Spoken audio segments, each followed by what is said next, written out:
பால்டாயில் பிரச்சனை பத்தி நான் பேச விரும்பவில்லை. அவர் சொன்னதுக்கு காரணம் இருக்கு. அவங்க அவரை தவழ்ந்து போனவங்கன்னு சொல்லியிருக்காங்க இல்லையா. காலில் விழுகின்ற கலாச்சாரம் எல்லாருக்கும் நார்த்ல இருந்து சவுத் வரைக்கும் காலில் ஒரு பார்த்து எல்லாரும் காலில் தொட்டு கும்பிடுவாங்க. இது அரசியல் ஆக்கக்கூடாது. ஆதவ அர்ஜுன் என்பவர் எதை பார்த்தாலும் அரசியல் செய்து கொண்டிருக்கின்றார். இது அரசியல் அல்ல. அமைச்சகம் இருக்கும், அமைச்சர்கள் இருப்பார்கள், அது கண்ட்ரோல் பை இண்டிபெண்டன்ட் பாடிகள் சிபிஎஃப் இல்லையா. அவங்க எல்லா படத்தையும் தணிக்கை செய்கிறார்கள். அவங்க லீக் பண்ணாங்கன்னு சொல்ல போறீங்களா?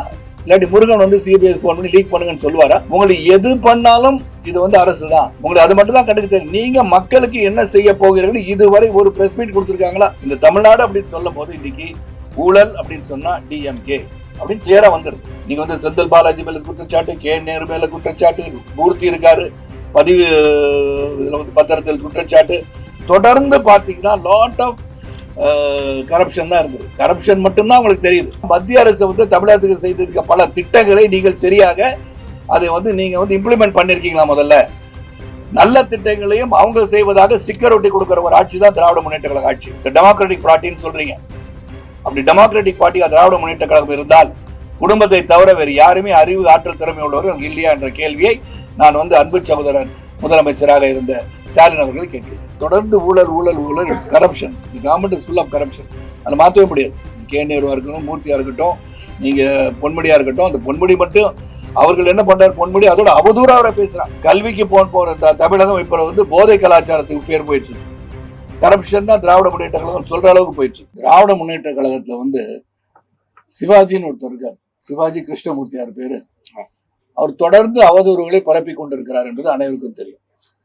அதாவது கீழ்த்தரமான வார்த்தைகளை பேசுவது, பெண்களை இழிவுபடுத்துவது, இதை பார்த்துட்டு இருக்கும்போது ஒரு கட்சின்னு இருக்கும்போது பாரம்பரிய கட்சி என்று சொல்லிக் கொண்டிருக்கும் திராவிட முன்னேற்ற கழகம் அவரை பதவி விலக செய்தால் நிரந்தரமாக இருக்கணும். மறுபடியும் பேசுறாரு, கேவலமா பேசுறாரு. அது ஹிட்டிங் பிலோ த பெல்ட் தான் சொல்லுவோம். அதை பத்தி எல்லாம் பேசும்போது இந்த மாதிரி கீழ்த்தரமான அரசியலை அவர்கள் கட்சியில் இருப்பவருக்கு பேசும்போது அந்த கட்சியில இருக்கவங்க பேச ஆரம்பிக்கும், மற்றவங்க பதில் சொல்றாங்க. ஆனா அதே ரேஞ்சில பதில் சொல்லாவிட்டாலும் இதை கண்டிக்கத்தக்கதுன்னு சொல்லும் போது கூட அவங்க அதை தடுக்கிற மாதிரி தெரியல. அப்படி என்ன ஆயிடுதுன்னா அது பிரதிபலன் ஒவ்வொருவரும் ஒவ்வொரு பற்றி பேசுகின்ற ஒரு கலாச்சாரம் இங்கு உருவாகி விட்டது என்பது சொல்வது அது முக்கியம் நான் நினைக்கிறேன். அதனால இதை தவிர்த்து விட்டு நாம் என்ன செய்ய போறோம், மக்களுக்காக என்ன செய்ய போகிறோம், திட்டங்கள் என்ன, இதுவரை செய்யாது என்ன, செய்ய போவது என்ன என்பதை சொல்வதுதான் சிறப்பாக இருக்குமே ஒழிய தனிப்பட்ட நபருடைய தாக்குதலில் யாரா இருந்தாலும் அதை இல்லாமல் இருப்பது நல்லது நான் நினைக்கிறேன். அவர் ஏற்கனவே ஒரு செயல் நடந்ததாக சொல்லப்பட்டது ஒன்றை எடுத்து சொல்லியிருக்கிறார் என்றுதான் நான் நினைக்கின்றேன்.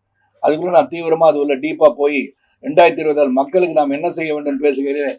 இந்த பால்டாயில் பிரச்சனை பத்தி நான் பேச விரும்பவில்லை. அவர் சொன்னதுக்கு காரணம் இருக்கு. அவங்க அவரை தவழ்ந்து போனவங்கன்னு சொல்லியிருக்காங்க இல்லையா. அப்ப தொடர்ந்து நீங்கள் அவதூறாக பேசுவதோ, நடந்தத செய்களை எடுத்து சொல்வதோ, காலில் விழுகின்ற கலாச்சாரம் எல்லாருக்கும் நார்த்ல இருந்து சவுத் வரைக்கும் காலில் ஒரு பார்த்து எல்லாரும் காலில் தொட்டு கும்பிடுவாங்க. மரியாதை நிமித்தமாக செய்திருக்கலாம். அதனால காலில் தவழ்ந்து போனான்னு சொல்லிட்டு இருக்கும் போது ஏற்கனவே முதலமைச்சராக இருந்து முதலமைச்சர் கேண்டிடேட் இருக்கக்கூடியவர் நீங்க தொடர்ந்து இது போன்ற குற்றச்சாட்டுகளை வைத்துக் கொண்டிருக்கும் போது அவரும் அப்ப ஏதோ ஒரு சம்பவம் நடந்துருதை சுட்டி காட்டுகிறார். அப்ப என்ன சொல்ல, அந்த மாதிரி சம்பவம் நடக்காத பேசிக் கொண்டிருக்கிறார். அவர் எனக்கு சொல்லி இருக்கலாம். நடிகரா அது நான் உடனடியாக ஏற்கனவே அதை சைபர் கிரைம்ல ரிப்போர்ட் பண்ணிருக்கணும், கமிஷனர் போலீஸ் ரிப்போர்ட் பண்ணிருக்கணும், அவங்க நடவடிக்கை எடுக்கணும். யார் இந்த குற்றத்தை செய்தார் என்று கண்டுபிடிப்பது மிக மிக மிக அவசியம். இதுல ஒன்னே ஒண்ணுதான் எனக்கு இதுல கருத்து என்னவென்று சொன்னால், நான் ஸ்ட்ராங்கா சப்போர்ட் தி திங். என்னன்னா ஒரு படம் எடுக்கிறது ரொம்ப ரொம்ப கஷ்டம். அது முதலீடு அதிகம், ஒவ்வொருடன் உழைப்பு அதிகம். அந்த உழைப்பை ஒருவன் திருடுகிறான் என்று சொன்னாலே அது தவறான ஒரு செயல். ஏன்னா அந்த தொட்டு பார்க்கும்போது திருட்டு விசிடியே நம்மளால தடுக்க முடியல. அப்ப திருட்டு விசிடியா இருந்துச்சு. இப்ப படம் லீக் ஆகுதுன்னு சொல்றோம். அப்ப இதற்கு கடுமையான நடவடிக்கை எடுக்கணும். அந்த அரசு இப்ப இருக்கிற காப்பத்து அரசு போலீஸ் தரப்புல அது சைபர் கிரைம்லயும் சரி, போலீஸ் கமிஷனர்ஸ் உடனடியா பார்க்கணும். Intelligence people should be activated, immediately find out who did this crime. இதுல ஒண்ணே நான் சொல்ல கருத்து, எனக்கு ஒரு சின்ன கருத்து வேறுபாடு என்னன்னா, இது அரசியல் ஆக்கக்கூடாது. ஆதவ அர்ஜுன் என்பவர் எதை பார்த்தாலும் அரசியல் செய்து கொண்டிருக்கின்றார். இது அரசியல் அல்ல. நீங்க அரசியல் அப்படின்னு சொன்னீங்கன்னா என் படம் உங்களுக்கு எல்லாம் ஞாபகம் இருக்கும். ஜக்குபாயின் ஒரு படம் பல ஆண்டுகளுக்கு முன்பு ரிலீஸ் ஆச்சு. ஒரே நாள்ல we lost about 15 crore rupees. Myself and my wife produced that film. அப்ப ஜக்குபாயின் படம் previously இன்டர்நெட்ல it was released throughout the world. அப்ப சேம் இதே கலை உலகம் எங்களுக்கு சப்போர்ட்டுக்கு வந்தாங்க. அப்ப நான் அன்று திராவிட முன்னேற்ற கழகத்திலிருந்து வெளியே விட்டேன். அன்னைக்கு நான் திராவிட முன்னேற்ற கழகம் அதுக்கு காரணம் நான் சுட்டி காட்டல. நாம் எதற்காக எதை பயன்படுத்த வேண்டும் சிந்தித்து பார்க்க வேண்டும். உங்களுக்கு ஒண்ணு நடந்துருச்சுன்னா அது உடனே இன்னைக்கு இருக்க மத்திய ஆட்சியாளர்கள் தான் செய்கிறார்கள் சொல்வதை நான் வன்மையாக கண்டிக்கிறேன். ஆனா இதை உடனடியாக காவல்துறையும் சரி சைபர் கிரைம்ல உடனடியாக கண்டுபிடிச்சு யார் குற்றவாளி என்று மக்களுக்கு தெரியப்படுவது நல்லது. ஆனால் அரசியல் ஆதாயம் காண வேண்டாம் என்று நான் ஆதவர்ஜனாக சொல்றேன். எல்முருகன் கீழே சென்சார் போர்டு சிபிஎஃப்சில இருக்கு, அமைச்சகம் இருக்கும், அமைச்சர்கள் இருப்பார்கள், அது கண்ட்ரோல் பை இண்டிபெண்டன்ட் பாடிகள் சிபிஎஃப் இல்லையா. அவங்க எல்லா படத்தையும் தணிக்கை செய்கிறார்கள். அவங்க லீக் பண்ணாங்கன்னு சொல்ல போறீங்களா? இல்லாட்டி முருகன் சிபிஎஸ் போன் பண்ணி லீக் பண்ணுங்கன்னு சொல்லுவாரா? நடக்க முடியாத, நடக்க சாத்தியபூர்வம் இல்லாத, சாத்தியக்கூறு அல்லாத பற்றி அவருக்கு குறை சொல்லக்கூடாது. அதான் சொல்லிட்டு ஒரே ஒற்றை சொல்லிலே இதை பற்றி நான் அதிகமா பேச விரும்பல. Do not make every issue of yours as a political issue. It's not a political issue. அப்படி பாத்தீங்கன்னா சென்சார் போர்டு எனக்கு ஒரு ராஜீவ்காந்தி கொலை கேஸை பத்தி செல்வமணியர் ஒரு படம் எடுத்தது அவங்களுக்கு ஞாபகம் இருக்கான்னு தெரியல. இன்று வரை இட்ஸ் நாட் ரிலீஸ்ட். நிறைய பண செலவுல அந்த படத்தை எடுத்தாங்க, அது ரிலீஸ் ஆகல. ஏன் பிஜேபி கவர்மெண்ட் தான் இருக்கு, அது காங்கிரஸுக்கு எதிராக எடுத்த படம் தானே, அப்ப ரிலீஸ் பண்ணான்னு பிஜேபி ஆட்சியாளர்கள் செய்தார்களா? சிந்திச்சு பார்க்கணும். should be rationalized in your thinking and thought. Do not politicize any issues. உங்களுக்கு எதை எடுத்தாலும் பொலிட்டிசேஷன் தான். நீங்க உங்களுக்கு ஒரு பிரச்சனை வந்துருச்சுன்னா இன்னைக்கு தாவாக்காக்கு அது அரசு தான் செஞ்சிச்சுன்னு சொல்றாங்க. அதை தவிர்த்து விட்டு மக்களுக்கு என்ன செய்ய போகிறீர்கள் என்பதை தெளிவாக நீங்க உங்க பாலிசிஸ், கொள்கை, கோட்பாடுகள் எடுத்துரைத்து அரசியல் செய்தால் சிறப்பாக இருக்கும் நான் சொல்றேன். இல்ல அவங்களுடைய பாலிசின்னு நினைக்கிறேன். அது சிறப்பா, நீங்க நல்ல சிறப்பா கேக்குறீங்க. அவங்க பாலிசி குற்றம் சொல்வதே, அதாவது நீங்க திருவிளையாள் படத்துல குற்றம் சொல்லியே பிழைக்கின்ற பழையவர்கள் இருப்பதை போல அப்படின்னு நக்கீரனை பார்த்து தர்மி சொல்ற மாதிரி ஆயிப்போச்சு. நீங்க எது இருந்தாலும் குற்றம் சொல்றாங்க. அந்த யூஎன்ல United நேஷன்ஸ்ல whenever Americans get up to say something, Russians I veto அப்படின்னுவாங்களாம். even if it is good for the country, good for the world சொன்னா கூட I veto ன்னு சொல்லுவானா, சொல்றது கூட கேட்க மாட்டாங்க. அதே மாதிரி உங்களுக்கு எது பண்ணாலும் இது அரசு தான், உங்களுக்கு அது மட்டும் தான் கண்டுக்க தெரியும். நீங்க மக்களுக்கு என்ன செய்ய போகிறீர்கள்? இதுவரை ஒரு பிரஸ் மீட் கொடுத்திருக்காங்களா? have they really addressed the press and said what they are going to do for the country? 10,71,000 கோடி கடன்ல இருக்கு தமிழகம், தவழ்ந்துட்டு இருக்கு. என்ன பண்றது, தவிச்சிட்டு இருக்கிற இந்த நேரத்துல அதுக்கான எதுவும் பாலிசி வச்சிருக்காங்களா? ஒண்ணுமே கிடையாது. So I don't want to discuss more about TVK because I don't consider them as any kind of policies உள்ள ஒரு கட்சியா நான் அதை பார்க்கல. குற்றம் சொல்லியே வளர்ச்சி அடைஞ்சிட்டு இருக்காங்க. 41 பேர் நாங்க கொலை பண்ணல, கவர்மெண்ட் தான் கொலை பண்ணிட்டாங்க, பர்சனல் லைஃப் எடுத்து இவங்க தான் பண்றாங்க இப்படின்னு சொல்றது, it doesn't have anything to do with the people of the state or the country. Do something proactive for the country and the state. அது தாவாக்காவை தவிர்த்து கேள்வி கேட்டால் சிறப்பாக. 10,76,000 கோடி டிக்ளேர் பண்ணிருக்காங்க. பினான்ஸ் மினிஸ்டர் போனதிலே சொல்லியிருக்காங்க. அதாவது சென்ற ஆட்சியாளர் விட்டு சொல்லும் போது 5.71 crores தான் இருந்திருக்கு. 5,76,000 கோடி தான் கடன் இருந்திருக்கு. நான் என்ன கேட்கறேன்னா, திராவிட முன்னேற்ற கழக ஆட்சியாளர்களை, இந்த 5 வருஷத்துல மேற்கொண்டு 5 லட்சம் கடன் எங்க இருந்து வந்துச்சு? ஒரு வெள்ளை அறிக்கை உங்களால் கொடுக்க முடியுமா? இந்த கடன் வாங்கினதற்கு பொருளாதார அடிப்படையில் நாட்டை உயர்த்துவதற்கோ வளர்ச்சி திட்டங்களுக்கு பயன்படுத்திருக்கீங்களா? Can you give a statement? The 5 crores was borrowed for this. இதை நாங்க டெவலப் பண்ணிருக்கோம் சொல்ல முடியுமா? சொல்ல முடியாது. There is no development activity in Tamil Nadu. இந்த தமிழ்நாடு அப்படின்னு சொல்லும் போது இன்னைக்கு ஊழல் அப்படின்னு சொன்னா டிஎம்கே அப்படின்னு கிளியரா வந்துருது. ஏன்னா அவங்க குற்றச்சாட்டுகள் பாத்தீங்கன்னா வரிசையா பல குற்றச்சாட்டுகள் அவங்க மேல. நீங்க செந்தில் பாலாஜி மேல குற்றச்சாட்டு, கே நேரு மேல குற்றச்சாட்டு, மூர்த்தி இருக்காரு, பதிவு பத்திரத்தில் குற்றச்சாட்டு, தொடர்ந்து பார்த்தீங்கன்னா லாட் ஆஃப் கரப்ஷன் தான் இருந்தது. கரப்ஷன் மட்டும்தான் உங்களுக்கு தெரியுது. இதையெல்லாம் தவிர்த்து இந்த கரப்ஷன்ல சம்பாதிக்கிறத தவிர்த்து இருந்தாங்கன்னா இந்த 10 லட்சம் கோடியில ஒரு அட்லீஸ்ட் ஒரு 3-4 லட்சம் கோடியை குறைச்சிருக்கலாம். நீங்க லேப்டாப் மாணவர்களுக்கு எல்லாம் கொடுத்திருக்கலாம். மாணவர்களின் கல்வி கடனை உடனடியாக ரத்து செஞ்சிருக்கலாம். மகளிருக்கு கொடுக்க வேண்டிய 1000 ரூபாய் 5000 ரூபாய் எண்ணிக்கோ கொடுத்திருக்கலாம். இதையெல்லாம் செய்யாமல் they have developed their own family. It is a dynasty rule சொல்றது சரி, மகனுக்கு அப்புறம் பிள்ளை அப்படின்னு சொல்றது, இது அரசியலில் ஒவ்வொருமா என்று தெரியவில்லை. ஆனா தொடர்ந்து அவங்க தான் இருக்க போது they become very powerful. அதிகாரமும் பணபலமும் அதிகரித்தை கொண்டு போகும்போது அது ஒரு சர்வாதிகாரி ஆட்சியாக அமைந்துவிடும் என்பது எங்களுடைய கருத்து. இல்ல ஒன்னே ஒண்ணுங்க, இங்க முதலமைச்சரின் குற்றச்சாட்டை நான் பெருசாவே எடுத்துக்கிறது. ஏன் எடுத்துக்கிறது இல்லைன்னா, எல்லாத்துக்கும் அவர் எப்படி தாவாக்கா குற்றச்சாட்டு வைக்கிறாங்களோ மத்திய அரசு செய்வதெல்லாம் தவறுன்னு சொல்கிறார்கள். நான் பிரச்சாரத்துக்கு போகும்போது நான் தெல்ல தெளிவாக எடுத்துரைக்க இருக்கின்றேன். என்னன்னா, மத்திய அரசு தமிழகத்துக்கு செய்திருக்க பல திட்டங்களை நீங்கள் சரியாக அதை நீங்க இம்ப்ளிமெண்ட் பண்ணிருக்கீங்களா? முதல்ல நல்ல திட்டங்களையும் அவங்க செய்வதாக ஸ்டிக்கர் ஒட்டி கொடுக்கிற ஒரு ஆட்சி தான் திராவிட முன்னேற்ற கழக ஆட்சி. அது இல்லைன்னு அவங்கள சொல்லுங்க. நான் இங்க கேட்கறது டைனாஸ்டி ரூல் இல்லை அப்படின்னு சொல்றதுக்கு நான் ஒரே ஒரு உதாரணத்தை மட்டும் இங்க சொல்ல ஆசைப்படுறேன். முத உதயநிதி ஸ்டாலின் அரசியலுக்கே வர மாட்டேன்னு அவரே சொன்னார், உங்களுக்கு எல்லாம் தெரியும். அப்புறம் அவர் சட்டமன்ற எம்எல்ஏ ஆக்கிட்டாங்க. இன்னும் அவர் மந்திரி ஆக மாட்டாருன்னு சொன்னாங்க, மந்திரி ஆக்கிட்டாங்க. இல்ல நாங்க துணை முதல்வராக ஆக்க மாட்டோம் அப்படின்னு சொன்னாங்க, துணை முதல்வர் ஆக்கிட்டாங்க. இப்ப நான் ஒரே ஒரு கேள்வி, ஸ்டாலின் அவர்களே, இந்த தேர்தலிலே நீங்க கிளியரா சொல்லுங்க, இந்த தேர்தலில் வெற்றி பெறுவதற்கு வாய்ப்பு இல்லாவிட்டாலும் வெற்றி பெற்றால் உதயநிதி ஸ்டாலினை நான் முதலமைச்சர் ஆக்குவேன் என்று உங்களால் சொல்ல முடியுமா? இல்லாட்டி நீங்க சொல்றீங்களா சமூக நீதி, எல்லாரும் ஒன்று, சமத்துவத்தை நிலைநாட்டுபவர்கள் திராவிட முன்னேற்ற கழகம், நம்ம மைனாரிட்டிக்கு பாதுகாவலர் நாங்க தான் அப்படின்னு சொல்ற நீங்க ஒரு தாழ்த்தப்பட்ட சமுதாயத்தில் யாராவது ஒருத்தர் உங்கள் கட்சியில் இல்லையா? அவர்களை முதலமைச்சர் ஆக்க முடியுமா உங்களால் என்று சொல்லுங்க. டெமோக்ராட்டிக் பார்ட்டின்னு சொல்றீங்க.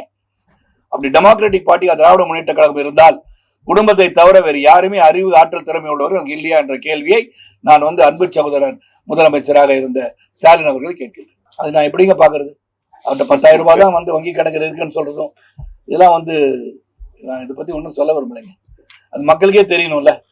10,000 ரூபாய் தான் இருக்குன்னு நீங்க எப்படி கார்ல போறீங்க, எப்படி டிஃபெண்டர்ல போறீங்க, இதெல்லாம் நான் கேட்க வேண்டாம். எல்லாரும் வாங்க முடியும், இஎம்ஐல ஈஸியா கார் வாங்கிடலாம், அது திருப்பி அடைக்கிறதுனா கஷ்டம். அதனால அதை பத்தி நான் சொல்ல விரும்பல. பர்சனல் லைஃப்ல நீங்க எப்படி வேணா இருக்கலாம், அது பொது வாழ்க்கைக்கு வந்த பிறகு இருக்கலாம். ஆனா நீங்க கணக்கு கொடுக்கும் போது சொத்தே இல்லைன்னு கணக்கு கொடுத்தா மற்ற பணத்துல எங்க வச்சிருக்கீங்கன்னு மட்டும் சொல்லிட்டாலும் பெட்டர். அவங்களுக்கு எல்லாம் சொல்றதுக்கு ஒன்றும் இல்லை. இதை போன்ற கருத்துக்கள் தானே சொல்ல முடியும். when you don't have anything with substance, நீங்க என்ன பேசுவீங்க? இந்த மாதிரி தான் பேச முடியும். என்ன பேச முடியும் சொல்லுங்களேன். ஏதாச்சும் ப்ரோ ஆக்டிவா சிந்திச்சு சொல்ல முடியுமா? Do they have any policy? இந்த 10 லட்சம் 10.71 இருக்கு, அது எப்படி குறைக்க போறாங்க? அது திட்டம் என்ன? கடன் வாங்கி நீங்க பொருளாதார இதை உயர்த்தணும் சொன்னா கடன் வாங்க தப்பு கிடையாது. ஆனா அது எப்படி பயன்படுத்துறீங்க? அந்த கடனை அடைக்கும் அளவுக்கு நீங்க தொழில் முன்னேற்றம் நடந்திருக்கா? இல்லையே, எதுவுமே இல்லையே. இந்த தேர்தலுக்கு அவங்க இருக்க மாட்டாங்கன்னு சொல்றது முதல்ல இவர் சொல்றான்னு நினைக்கிறேன். ஏன்னா ரெண்டாவது நான் சொல்றது ஊழலை பத்தி உங்களுக்கு சொன்னேன். தொடர்ந்து ஊழல் ஊழல் ஊழல், it's corruption. The government is full of corruption. அதை மாற்றவே முடியாது. கே நேருவா இருக்கட்டும், மூர்த்தியா இருக்கட்டும், நீங்க பொன்முடியா இருக்கட்டும். அந்த பொன்முடி மட்டும் அவர்கள் என்ன பண்றாரு? பொன்முடி அதோட அவதூறா அவரை பேசுறான். உனக்கெல்லாம் பஸ் பாஸ் நான் இலவசமா கொடுத்துருக்கேன், நீ கேள்வியை கேட்கக்கூடாதுன்னு சொல்றாரு. எவ்வளவு விஷயங்கள் கீழ்த்தரமாக பெண்களை இழிவுபடுத்துகின்ற ஒரு ஆட்சி என்று சொன்னால் இவர்கள் தான். அப்ப இவங்க என்ன பண்ணிருக்கணும்? நீக்க வேண்டாம் அவங்களெல்லாம். ஒரு ஜனநாயகத்துல ஒரு ஆட்சியாளர்கள், சிறந்த முறையில் ஆட்சி செய்பவர்கள் மகளிரை இழிவுபடுத்தி கொண்டிருக்கார்கள். You're degrading women in this government. அது நடந்துகிட்டே இருக்கு. அண்ட் ரெண்டாவது, போதையை பத்தி நம்ம சொல்ல வேண்டியிருக்கு. போதை கலாச்சாரம் ஊடுருக்கா இல்லையான்னு எல்லாருக்குமே தெரியும். It is ruining our society, ruining the future youth of a கண்ட்ரின்னு சொல்லணும் இந்த ஸ்டேட். அப்ப இது ஊடுருவதை தடுத்திருக்கிறார்களா? உங்களால சொல்ல முடியுமா? நெஞ்ச தொட்டு கஞ்சா கலாச்சாரமும் போதை கலாச்சாரமும் மெத் கலாச்சாரமும் டாஸ்மாக் எடுத்துக்கோங்களேன். ஒரு டாஸ்மாக் கடையில் 30,000 பேர் இது பண்றாங்கன்னா ஒரு பிரைமரி ஹெல்த் சென்டர் எவ்வளவு இது பண்றாங்கன்னு பார்த்து கணக்கு எடுத்து பாத்தீங்கன்னா நீங்க தன் போதைக்கு தான் அதிகம், உங்களுக்கு மாத்திரை கூட கிடைக்காது. அப்படி இருக்கிற ஒரு சூழல்ல இவங்க ரெவன்யூவே based on only the revenue from TASMAC. அப்ப அது என்ன நடக்குது? அவருக்கு அரசுக்கு ரெவன்யூ வருது, அதை ஏன் தடுக்கிறோம்னு நினைச்சீங்கன்னா இந்த வருமானத்துல நீங்க என்ன பண்றீங்கன்னு யோசனை பண்ணி பாருங்க. பேக்ட்ராப் ஆஃப் திஸ் எவ்வளவு பேர் விதவைகள் ஆகிறாங்க? தமிழகத்துல மட்டும் ஆல் இண்டியா லெவல்ல புள்ளி விவரங்கள் சொல்கின்றன, இந்த குடிப்பழக்கத்தினால் அதிகமான விதவைகள் இருப்பது தமிழகத்தில் என்று புள்ளி விவரங்கள் ரெஃபர் பண்ணிக்கோங்க. அப்ப இங்க ஏற்கனவே ஒருமுறை கனிமொழி அவர்கள், அன்பு சகோதரி கனிமொழி அவர்கள் எவ்வளவு தூரம் அது நாங்க வந்தவன முதல் கையெழுத்து டாஸ்மாகை ஒழிப்போம் என்று சொன்னார்களா இல்லையா?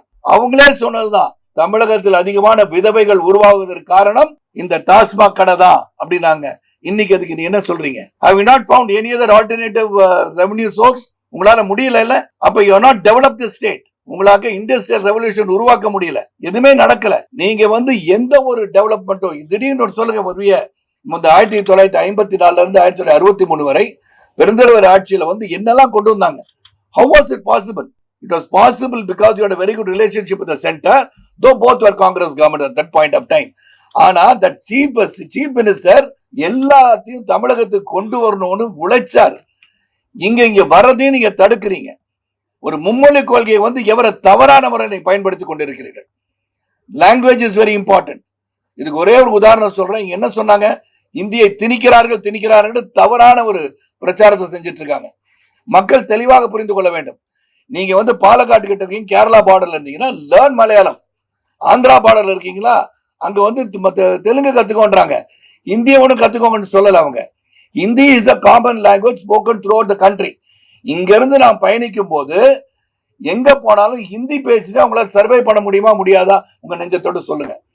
இதனால ஒரு கோயிங் பேக் இன்டர்நேஷனல் லெவல்ல 1965 when Singapore separated from Malaysia, அப்ப லீ குவான் யூ என்ன நினைக்கிறாருன்னா, there are Chinese, there are Malays and there are Tamils. இவங்க தான் 3 major population citizens in Singapore. Singapore ஒரு ஸ்லம் மாதிரி இருந்துச்சு. அப்போ under developed place. He took a challenge to develop Singapore.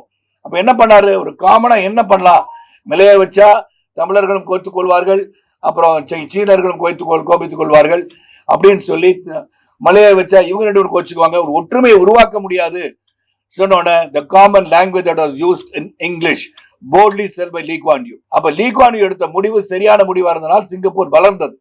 அப்ப ஒரு காமன் லாங்குவேஜை நம்ம திணிக்கிறோம் சொல்லி மக்களை திசை திருப்பி கொண்டிருக்காதீர்கள். நீங்க இந்தி எஜுகேஷன் மூலமாக ஆட்சிக்கு வந்திருக்கிறீங்க, அதே டோன்ட் ஃபாலோ இட். அப்ப உங்க பள்ளிக்கூடங்கள், நீங்க நடத்துகின்ற பள்ளிக்கூடத்துக்கு ஹிந்தி கற்றுத் தருவது இல்லையா? இப்ப நான் இருக்கேங்க, நான் ஹிந்தி பேசுறேன், நீங்க பேசுறீங்க சொல்லுவீங்கன்னு, ஆனா மற்றவர்கள் கற்றுக்கொள்ளாமல் இருந்துட்டாங்களே. You spoiled a whole generation of people to learn a language. எங்க அப்பா ரஷ்ய மொழி கத்துக்க சொன்னார். எவ்வளவு முட்டாள்தனமா இருக்குன்னு சொல்ல முடியுமா? I learned Russian language. I did certificate in Russian language, even though I'm not using it anywhere. But ஒருவேளை ரஷ்யாவுக்கு போனா அந்த ரஷ்ய மக்களும் ரஷ்யால பேசுறதுக்கு உதவியா இருக்கும் இல்லையா? Language is for communication. அது நீங்க பேசின உடனே சந்தோஷப்படுவாங்க, உடனே கொஞ்சம் நல்லாவே பேசுவாங்க உங்கள்கிட்ட. அதனால தாய்மொழி மிக மிக அவசியம். மற்ற மொழிகளை கற்றுக்கொள்வதும் அவசியம் என்பதை உணர்த்துவதுதான் அது. அதனால என்ன பண்றாங்க, நீங்க நவோதயா பள்ளிக்கூடலாம் இங்க வரக்கூடாதுன்னு காரணம், அவங்க நிதி தரல. என்ன நிதி தரல உங்களுக்கு? கொடுத்ததெல்லாம் என்ன பண்றீங்க? ஒரு வெள்ளறிக்கை கொடுங்க. இந்த 11 ஆண்டு கால ஆட்சி, சென்ட்ரல் ஆட்சியில 11 லட்சம் கோடி தமிழகத்திற்கு கொடுக்கப்பட்டிருக்கிறது. மோர் தென் அட்லீஸ்ட் ஒரு 10 times more then Congress government has given to Tamil Nadu. அப்படி இருக்கும் போது இந்த நிதியெல்லாம் என்ன பண்ணீங்க? எவ்வளவு டெவலப்மெண்ட், இதை சொல்லிக்கிட்டே போலாம். ஒவ்வொரு திட்டமும் சிந்தித்து செயல்பட்டு பாரதிய ஜனதா கட்சி ஆட்சி தமிழகத்தை வளர்ச்சி பாதையில் எடுத்துட்டு போறாங்க. தமிழ் சொல்ற நீங்க, மோடிஜி அவர்களும் சரி, பாரதிய ஜனதா கட்சியின் சகோதரர்களும் சரி, அவங்க தமிழை பத்தி பேசுறது நீங்க பேச மாட்டேன்றீங்க. நீங்க பல முறை சொல்லியாச்சு, உங்களை வைக்கிற உங்களுடைய தொழில் ஸ்தாபனத்துக்கு பேரே ஆங்கிலத்துல தான் வைக்கிறீங்க, தமிழ்ல நீங்க வைக்கல. அப்ப தமிழ் ஆர்வலர்கள் யார் என்று உங்களை தான் கேட்கணும். சொல்லுங்க, ஏன்னா மும்மொழி கொள்கை இல்ல சொல்றதுக்கான காரணம் ஏன்னா இந்த மாதிரி தெளிவுபடுத்த வேண்டும். மக்களை தெளிவுபடுத்தாமல் எதையும் நம்ம இம்ப்ளிமெண்ட் பண்ண முடியாது. தெளிவுபடுத்துவதற்கு தான் சென்ட்ரல் கவர்மெண்ட் இருக்கு. We have to make it very clear that it is not implement பண்றதுக்கு நம்ம உந்துதல் பண்ணி இதை திணிக்கிற யாரும். இது இந்த தேர்தல் அப்புறம் இந்த நிச்சயமா இது வலியுறுத்திதான் ஆகணுங்க. வாட் இஸ் ராங்னு கேட்கிறேன். 2 language பாலிசி மாற்ற முடியுமான்னு கேட்டு அப்புறம் இந்த தேர்தலுக்கு முன்னாடி அவங்க பேசி தீர்ப்பதற்கான வாய்ப்பு இருக்கிறது நான் நினைக்கின்றேன். வர வேண்டும் நான் நினைக்கிற பர்சனலா வலியுறுத்துவதற்கு நேஷனல் பிரசிடென்ட் வந்தோன்னு அவங்கள்ட்ட கேட்டு இந்த வலியுறுத்தா நல்லா இருக்கும்னு சொல்ல போறேன். நானே சொல்ல போறேன். மத்திய அரசு நடவடிக்கை இங்கே ஸ்டேட் கவர்மெண்ட் தான் எல்லாமே பார்த்துட்டு இருக்கிறாங்க. இது சென்ட்ரல் கவர்மெண்ட் இவங்க டெய்லி கண்காணிக்க முடியல. நீங்க என்ன பண்ணாதான், நான் ஒரு சொல்லியிருந்தேன், இங்க இருக்கிற கனிம வளங்கள், மைனிங், சாண்ட் மைனிங் எல்லாமே ஸ்டேட் கவர்மெண்ட் எடுத்து நடத்துங்கன்னு சொன்னேன். இந்த state government runs, there is not going to be any corruption in it. நீங்க பாட்டு அள்ளிட்டு போறீங்க, யாரும் கேட்கறது ஆள் கிடையாது. 100 லாரி 200 லாரி ஜாம்லாம் சவுத்ல. இதெல்லாம் ஒன்னும் விலாவரியா சொல்லிக்கிட்டே போலாம். சோ என்னை பொறுத்த வரைக்கும் இந்த 2026 தேர்தலில் திராவிட முன்னேற்ற கழக ஆட்சி அகற்றப்பட வேண்டும். காரணங்கள் ஊழல், போதை, பெண்கள் அவமதிப்பு, there is no development whatsoever. கல்விக்கு போற தமிழகம் இப்ப போதை கலாச்சாரத்துக்கு பேர் போயிட்டு இருக்கு. கரப்ஷன் தான் திராவிட முன்னேற்ற கழகம் சொல்ற அளவுக்கு போயிட்டு இருக்கு. அது நீங்க போய் இளைஞர்களை கேட்கணும். அதாவது தமிழகத்தை தாண்டி வேலை செய்பவர்களிடம் போய் கேட்கணும். தமிழகத்தை தாண்டி வேலை செய்பவர்கள் கேட்கணும். தேவையானதான் கத்துக்க சொல்றாங்க. இந்திய மட்டும் கத்துக்கணும்னு சொல்லியே, இந்திய கத்துக்கணும் அவங்க சொல்லலையே. அதான் சொல்றேன், திணிக்கப்படவில்லை. ஏன் ஒரு லாங்குவேஜை ஏன் கத்துக்கணும் கேட்கறதை நம்ம அப்படியே வலியுறுத்தி கொண்டு இருக்கவே கூடாதுன்னு நான் சொல்றேன். அதை பார்த்து இந்திய திணிக்கலையே, திணிக்காத போது எதுக்கு இந்த கேள்வின்னு கேட்குறேன். அதை பார்த்து தேவை இருக்குன்னு தானே சொல்றேன். நீ அண்டை மொழி உன்னை மொழியை கற்றுக்கொள்ளுங்கன்னு அவங்க சொல்றாங்க. இதனால என்ன உங்களுக்கு நிர்பந்தம் என்ன வருது? 3 கத்துக்கணும் இல்லைங்க. முதல்ல செக்ரட்டரி கையெழுத்து போட்டு அனுப்பிச்சார்ல, ஏற்றுக்கொள்கிறோம் போட்டு கையெழுத்து போட்டு அனுப்பிச்ச பிறகுதானே இந்த நியூ எஜுகேஷன் பாலிசி படி மும்மொழிக்குள்ள ஏற்றுக்கொள்கிறோம் என்ற கையெழுத்திட்ட படிவம் உங்கள்ட்ட இருக்குமே. அதுக்கப்புறம் தானே அதை ஏற்றுக்கொண்டு செய்யவில்லை என்பதுதானே கருத்தே. ஏற்றுக்கலன்னு சொல்லுங்க அந்த secretary, I don't have the document here. ஏத்துக்கிட்டாங்கல்ல. இதை ஒரு சர்ச்சையாக எடுத்துக்கூடாது. நீங்க பிரஸ் உங்களை மாதிரி ஆளுங்க எடுத்துட்டு போய் மக்கள்கிட்ட பல மொழிகள் கற்றுப்பது நல்லதுன்னு சொல்லுங்க. மொழிகள் கற்றுக்கொள்ள. ஆந்திரா போனா நான் தெலுங்குல பேசுறேங்க, நான் கர்நாடகா போனா நான் கன்னடத்தை பேசுறேன். ஏன்னா தமிழ் தெரியாட்டி, தமிழ் தெரிஞ்சா தமிழ்ல பேசுவேன். கேரளா போனா நான் மலையாளத்தை பேசுறேன். தமிழ்நாட்டில் தமிழ் பேசுறேன். நான் நார்த் இந்தியா போனா நான் ஹிந்தியில பேசுறேன். ஸோ ஜென்ரலா எல்லாருக்கும் எதுவுமே தெரியாத மட்டும் இங்கிலீஷ்ல பேசுறேன். So is language depriving you from communication? Marathi இருக்கு, குஜராத்தி இருக்கு, எல்லாம் இருக்கு. Hindi is a common language in the entire கண்ட்ரிங்க. புரிஞ்சுக்கோ. எப்படி லீக்வாணி பத்தி சொன்னோம்னோ, Hindi is a common language which everybody can understand and speak. உங்களுக்கு ஹிந்தி கத்துக்க ஆசை இல்லையா சகோதரா? இல்ல உங்களுக்கு ஏன்னா நாட்டுல எவ்வளவு பிரச்சனை இருக்கும்போது மொழி பிரச்சனைக்கே வந்துட்டீங்க. அந்த மொழி பிரச்சனை வச்சு அரசியல் செய்வதை தவிர்த்தால் சிறப்பாக இருக்கும். இல்ல தலைவன், உங்களை மாதிரி படிச்ச 4வது தூணாக இருப்பவர்கள், நானும் பத்திரிகை உலகத்துல உங்களுக்கே தெரியும், மீடியா வாய்ஸோட சீஃப் எடிட்டர் நான் மோடிஜி அவர்கள் 3வது முறை சீஃப் மினிஸ்டரா இருக்கும்போது 1.5 மணி நேரம் உட்காந்து பேட்டி எடுத்தவன் நான். என்னை பொறுத்த வரைக்கும் அப்ப I could communicate with them at that point of time in his own language. It was additional qualification to me. நீங்க additional qualification எடுத்துக்கொள்ளாதவர்களுக்கு நீங்க சொல்றது ஒரு சிலர். நீங்க பொதுமக்கிட்ட போய் கேட்டு பாருங்க. We want to learn the other language தான் சொல்றாங்க. இல்ல ஹிந்தியில கூட பேசுறேன். Correct. Tamil, he is trying to learn Tamil. Even that you guys are ridiculing him. When somebody is attempting to speak a language, you make memes out of it. Come on guys. Don't do that. தேசிய ஜனநாயக கூட்டணியின் வெற்றி வாய்ப்பு ரொம்ப சிறப்பா இருக்குங்க. தமிழகத்துக்கு ஒரு விடிவு காலம் வந்து கொண்டு இருக்கிறது தான் சொல்லணும். வேற எதுவும் இந்த கொள்கையை பற்றி பேசினா தனிப்பட்ட முறையில் நான் உங்களை தனியா சந்திக்கிற தலைவா. வேற எதுவும் முக்கியமா தான் கேளுங்க. பிரச்சாரத்துல பல கருத்துக்கள் வைக்க வேண்டி இருக்குங்க. பல அந்த ஊழல் குற்றச்சாட்டுகள் என்ன நடந்திருக்கு, எப்படி இழிவுபடுத்திருக்காங்க. நீங்க மத்திய அரசு உங்களுக்கு நிதி கொடுக்கலன்னு சொன்னது விலாவாரியா புள்ளி விவரத்தோட சொல்ல இருக்கேன். அதை மட்டும் அல்லாமல் இது எதற்காக மீண்டும் தேசிய ஜனநாயக கூட்டணியின் ஆட்சி அனைத்து அண்ணா திராவிட முன்னேற்ற சேர்ந்து இருக்கின்ற இந்த ஆட்சி வர வேண்டும் என்பதை தெல்ல தெளிவாக நான் சொல்லுவேன். உங்களுக்கு எல்லாம் தெரியும், 1996ஆம் ஆண்டுல இருந்து நான் மக்களை சந்திச்சுட்டு இருக்கேன். பல்வேறு கோணங்களில் பல்வேறு நேரத்தில் சந்திச்சிருக்கேன். So I think I can do my best for the party and BJP will come to stay. And நான் உண்மையாக இந்த இயக்கம் ஊடுருவி கொண்டிருக்கிறது. சிறப்பாக தமிழக மக்களுக்காக சேவை செய்ய வருகிறது. Let us think only one thing. உங்களுக்கு எல்லாம் சொல்லிடுறேன். இது my last answer for you. நம்ம நாடு சிறப்பாக இருக்கணும், வலிமையாக இருக்கணும்னா we are in the 4th place economically. We are going to the 3rd place soon. எது முக்கியம் திங்க் பண்ணும். பொருளாதார ரீதியில நாட்டை உயர்த்துற ஒரு தலைவர் நாம் அமைந்திருக்கிறான் சொன்னால் மோடிஜி அவர்கள் தான். அப்படி இருக்கும் போது அவர் கரங்களை ஏன் வலுப்படுத்தக்கூடாது என்று சிந்தித்தால் நமக்கு தான் நல்லது. அதை சிந்திக்க மாட்டேன்றோம். அன்பு சகோதரி கேட்டாங்க, மோடி ஏன் தமிழ்ல பேசுறேன்னு. இவர் கத்துக்கிட்டு இருக்காரு. அடுத்த முறை தமிழ்ல பேச சொல்லுவோம். Is learning, is talking Tamil. அதையும் நீங்க ரெடிக்யூல் பண்றீங்க. தத்து பத்துன்னு பேசினாதான் ஆங்கிலமே வரும். When you try to learn a language, you make mistakes. Then you learn the language. When somebody is making mistakes, you ridicule him. You will slowly stop learning that language. So do not do that. And that to the Prime Minister of the country. ஆமா, இப்போ தேர்தல் 2026 தேர்தலை சந்திக்க போயிட்டு இருக்கேன். அந்த ஆதங்கத்தை ஏற்கனவே மாநில தலைவரை வெளிப்படுத்தி மறுநாளே போய் ஒரு மனு கொடுத்தது நீங்களும் பார்த்துட்டீங்க. அதற்கான எல்லா பணிகளும் செய்து யாருக்கெல்லாம் பதவி போடாமல் இருக்காங்களோ அது உடனடியாக கண்காணிக்கப்பட்டு அந்த பதவிகள் வழங்கப்பட்டு கொண்டிருக்கின்ற என்ற மகிழ்ச்சியான செய்தியை உங்களுக்கு தெரிவிச்சுக்கிறேன். அது போக நான் என்ன பண்ணணும், சரத்குமார் எப்படி இருக்கணும், how they want me to be in the national level or the state level, let them decide after 2026. உங்களை எல்லாம் வெற்றி விழாவிலே சந்திக்கிறேன். தேர்தல் பிரச்சாரத்துக்கு செல்ல இருக்கு. இல்ல ஒன்னே ஒன்று சொல்லிடுறேன். See, don't say that cinema influences people மட்டும் சொல்லிடாதீங்க. Because I'm the industry. ஒரு நிமிஷம். Let me complete. I am from the industry. நான் புரட்சி தலைவர் மக்கள் தலைவர்களை பார்த்து நான் வளர்ந்துருக்கேன். இப்ப அதே மாதிரி பல படங்கள் நான் பாக்குறேன். நீங்க பலர் செய்வதெல்லாம் பாக்குறீங்க. சரத்குமார் செய்வதெல்லாம் நீங்க செய்வீங்களா? நான் திடீர்னு ஒரு கிணத்துல குதிப்பீங்களா? குதிக்க மாட்டீங்க. ஒரு நிமிஷம் இருங்க. Once again. இல்ல. See, there is certain level that you maintain your fan following also. எதை பண்ணணும், அறிவு ஆற்றல் திறமையுடன் பேசுறது எடுத்து நல்லதை எடுத்துக்குங்க, தீயவே ஒழிச்சிருங்க. இவர் இந்த மாதிரி தூக்கி சிகரெட் போட்டாரு, அதே மாதிரி நானும் போடுவேன்றது அவர் அந்த படத்து காட்சிக்காக தேவைப்பட்டது செய்திருக்கலாம். அதை நீங்க பின்பற்ற வேண்டும் என்பது இல்லை. அப்ப சினிமால அருவாள் எடுத்து வெட்டிட்டு இருக்காங்க. நீ வெட்டிட்டு இருக்க முடியுமா? அவர் வெட்டுறா, நான் வெட்டுவேன்னு சொல்றது you should use your sense. இவ்வளவுதான் நான் சொல்லுவேன். என்னை பொறுத்த வரைக்கும் cinema is an entertainment media. We are there to entertain your people. Take the good things out of it, leave the bad things out of it. பிரச்சாரம் நாளைக்கு தொடங்குறதுக்கு வாய்ப்பு இருக்கு. நாளைக்கு நேஷனல் பிரசிடென்ட் மதுரைக்கு வராங்க. சாத்தூர், ராமநாதபுரம் அதை முடிச்சு நான் சென்னையில பண்ணிட்டு then program will be given by the state president, all the people who are concerned. அதை எடுத்துட்டு நான் தொடர்ந்து பிரச்சாரம் 21ஆம் தேதி வரைக்கும். இப்போ இல்லைன்னா கண்டெஸ்ட் பண்ணல முதலே சொல்லிட்டேன். அண்ணாமலைஜி அவர்களும் நானும் தேர்தல் களத்துல நமது இயக்கம் வெற்றி பெறுவதற்கு பாடுபடுவோம் சொல்லிட்டோம் முதல்ல.